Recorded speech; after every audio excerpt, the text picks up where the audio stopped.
To Shaily's kitchen. అందరూ ఎలా ఉన్నారు? బాగున్నారా? ఈరోజు మన రెసిపీ వచ్చేసి చువీగా ఉండే బొంబాయి కరాచీ హల్వా.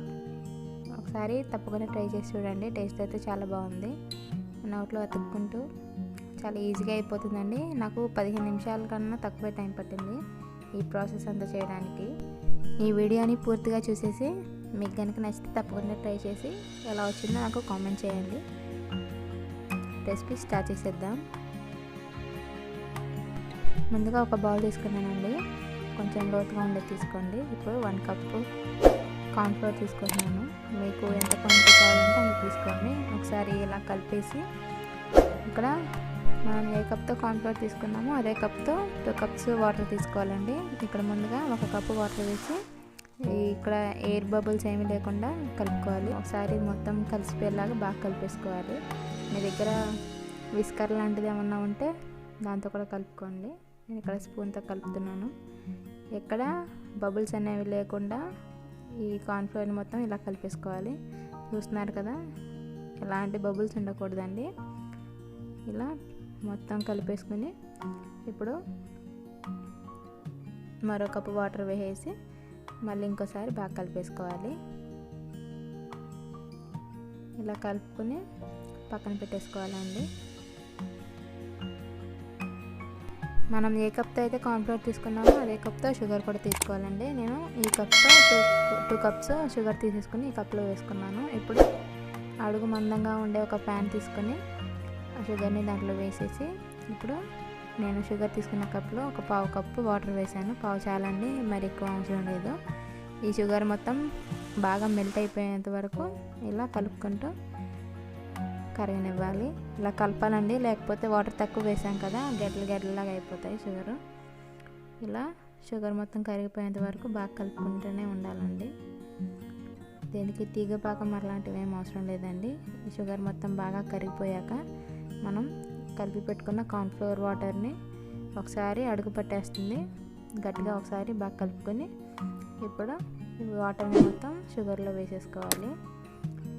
ఈ రెసిపీని స్టవ్ దగ్గర ఉండి చేసుకోవాలండి. అడుగంటేస్తూ ఉంటుంది. ఎప్పుడూ కలుపుతూనే ఉండాలి.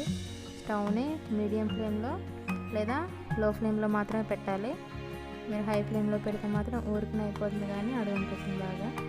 ఇలా షుగర్ మొత్తం కలిసేలాగా ఒకసారి బాగా కలిపేసుకుంటూ ఇలా కలుపుతూనే ఉండాలండి.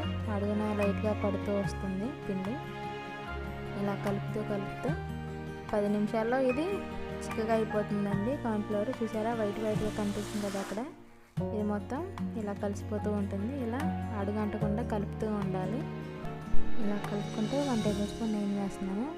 మనం ఏ కప్తో అయితే కార్న్ఫ్లోర్ తీసుకున్నామో అదే కప్తో 1/3 కప్పు నెయ్యిని కూడా తీసుకోవాలండి. 1/3 కప్పు అంటే 3/4 కప్పు నెయ్యి తీసుకోవాలి. నెయ్యి బాగా పడుతుందండి. ఇది ఎంత మీడియం ఫ్లేమ్లో ఎందుకు చెప్తున్నానంటే ఇది ఎంతసేపు స్టవ్ మీద అవుతుందో అంత చువీగా, అంటే అతుక్కుంటూ వస్తుంది. అతుకుతుంది కదా నోట్లో, అలా వస్తుంది. ఫాస్ట్గా చేస్తే అలా రాదు. అందుకే ఇలా కలుపుకుంటూ నెయ్యిని వేసుకుంటూ నెయ్యి కలిసిపోయేటప్పటికల్లా ఇలా నెయ్యిని వేసుకుంటూ కలుపుకోవాలండి. నెయ్యి కలిసిపోయాక మళ్ళీ ఇంకో స్పూన్ అలా వేసుకుంటూ చేసుకోవాలి. ఇలా అవి పిండి ఉండల్లా కడుతుందండి. ఉండలు కాకుండా బాగా కలిపేసుకుంటూ దాన్ని మెత్తని మిశ్రమంలో చేసుకోవాలి. ఇలా నెయ్యి వేసుకుంటూ కలుపుకుంటూనే ఉండాలి. చూసారా ఫ్రెండ్స్, ఇదంతా ఎంత తిక్కుగా వచ్చేసిందో ఇలా వచ్చేస్తుంది. ఇలా కలుపుతూనే ఉండాలి ఫ్రెండ్స్. ఇదంతా నెయ్యి ప్యాన్ నుంచి సెపరేట్ అయిపోతూ ఉంటుంది. ఇలా కలుపుకుంటూ ఉండగా మళ్ళీ ఇంకో స్పూన్ నెయ్యి వేసుకుని ఈసారి బాగా కలిపేసుకుని ఇలా చూసారా ఫ్రెండ్స్, ప్యాన్ నుంచి సపరేట్ అయిపోతుంది కదా. ఇప్పుడు నేను 1/2 టీ స్పూన్ ఫుడ్ కలర్ని వేస్తున్నాను. ఇది ఆప్షనల్ అండి. నేను ఇక్కడ స్వీట్ షాప్ స్టైల్లో చేస్తున్నాను కాబట్టి కొంచెం ఎక్కువ వేసాను. మీరు కొంచెం కలర్ వేసుకున్నా సరిపోతుంది. మీకు కలర్ ఇష్టం లేని వాళ్ళు ఒకవేళ మీరు తింటే 1/2 టీ స్పూన్ వేసి ఇలా కలిపేసుకోవచ్చు. ఫుడ్ కలర్ మొత్తం కలిసిపోయేలాగా ఇలా బాగా కలిపేసుకోవాలి.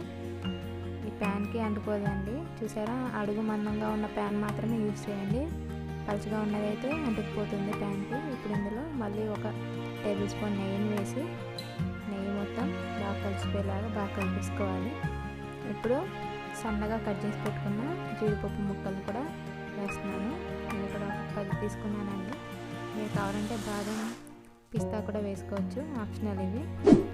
ఇలా వేసి బాగా కలిపేసుకోవాలి. చూసారా ఫ్రెండ్స్ ఎంత కలర్ఫుల్గా ఉందో. ఇప్పుడు 1 టీ స్పూన్ యాలకుల పొడి వేస్తున్నాను. మీరు యాలకుల పొడి లేకపోతే మీ దగ్గర 1 లేదా 2 యాలకులు కూడా దంచి వేసుకోవచ్చు. వేసి ఇలా బాగా కలిపేసుకోవాలి. చూసారా ఫ్రెండ్స్ ప్యాన్ నుంచి ఎలా సపరేట్ అయిపోతుందో ఈ స్వీట్. ఇప్పుడు స్టవ్ ఆఫ్ చేసేసి 1 నిమిషం పాటు ఇలా కలుపుకోండి, ఎందుకంటే అడుగంటకుండా ఉంటుంది. ఇప్పుడు ఒక ప్లేట్ తీసుకుని అందులో 1/2 టేబుల్ స్పూన్ నెయ్యిని వేసి అది మొత్తం గ్రీస్ చేసుకోవాలి. మనం చేసుకున్న స్వీట్ మొత్తం ఇందులో తీసేసుకోవాలి. ఇప్పుడు ఇది మొత్తం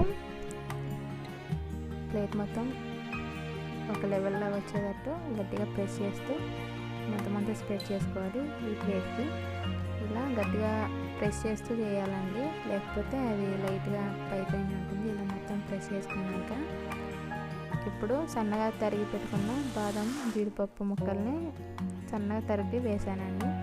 మీరు కావాలంటే పిస్తా కూడా వేసుకోవచ్చు. ఒకసారి ఇలా మళ్ళీ వీటిని మెల్లగా ప్రెస్ చేస్తూ అవి గట్టిగా నొక్కునేలా చేయాలి, ఎందుకంటే అవి రాలిపోకుండా ఉంటాయి ఇలా ప్రెస్ చేయటం వల్ల.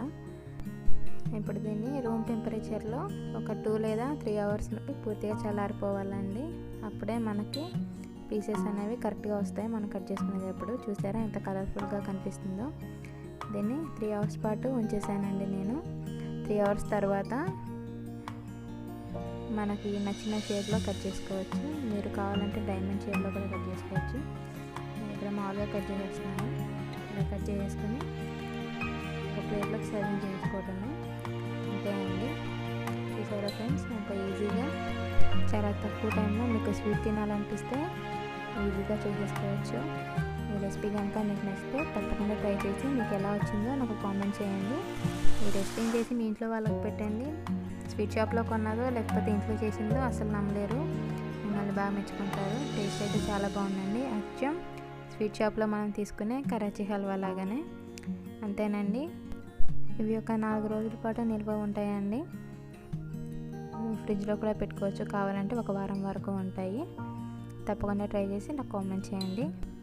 అంతేనండి, so tasty and yummy yummy Bombay Karachi halwa ready. మీకు కనుక ఈ రెసిపీ నచ్చితే తప్పకుండా లైక్ చేసి షేర్ చేయండి అండ్ సబ్స్క్రైబ్ చేసి పక్కనే ఉన్న బెల్ బటన్ని క్లిక్ చేసేయండి.